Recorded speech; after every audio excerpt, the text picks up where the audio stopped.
Apple Watches are beautiful, but what are the differences? There's three different ones. There's a regular Apple Watch Sport, which is the cheapest, starting at $399 here in Germany. Then we have the Apple Watch, just the standard watch. There's no extra name here, which costs $699 here in Germany for the cheapest version. And then we have the golden one, the premium one, the Apple Watch Edition. I don't know why they called it edition, but that would be starting at $10,000, which is really not that cheap. And all of them, which is quite interesting, have the exact same specs on the inside. So they're all waterproof IPX7. Then we have on all of them the same sensors on the back. For the heart rate sensor, we have on all the same digital crown, and the displays are also all the same in terms of resolution and display technology, which is an OLED by LG probably, but we are of course not sure. And all have the same battery, yada yada yada. So really all are the same, but they're not, because otherwise they wouldn't have different prices.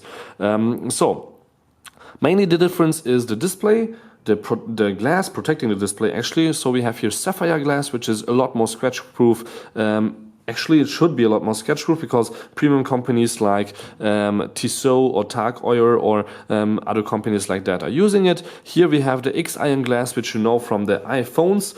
It should be some kind of Gorilla Glass, but they're of course not calling it Gorilla Glass. Then also on the Sport, we have here an aluminum case, which means it's lighter. It's only 25 grams without the straps. The straps are about 50 grams extra. So 25 grams for just the middle part here, the Apple Watch itself, which is really light. And you can also see there's no fingerprints on this almost at all. We have here 4K video, so you would definitely see my fingerprints if there would be any. And here with the Apple Watch, there is a few fingerprints already after a few minutes, because you want to take it in your hand, have it on your hand or arm, and then yeah, this is definitely a fingerprint magnet, and you have to clean it up all the time, and I just don't love it. And I think it scratches also maybe a little bit faster, even though it's stainless steel and a little bit more premium and a little bit more heavy with 40 grams instead of 25. Yeah, this is just not looking as good if you ask me. Also here on the back there's a little difference, and we have here a ceramic for the back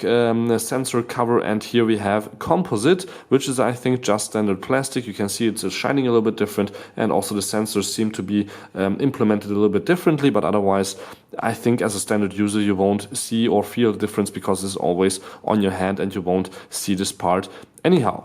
So the display, the case, the back, and also here the side is a little bit different with the digital crown. You can see here for this Apple Watch we have this little red or black dot here in the middle, and here for the standard Apple Watch Sport we only have the crown with no extra design elements, but otherwise they look identical. They're identical in size. Both have 10 millimeters in thickness, 10.5 when you would take the 42 millimeter version. These are both 38 millimeter. And again, there's not only this as a difference, but also the chargers. For example, here for the Apple Watch, we have this metal charger here, which is a little bit slimmer than the Apple Watch Sport charger, which is of course the same charger. You can interchange these under each other, but the plastic is of course not as premium as the metal, and also a little bit thicker, as you can see here in the direct comparison.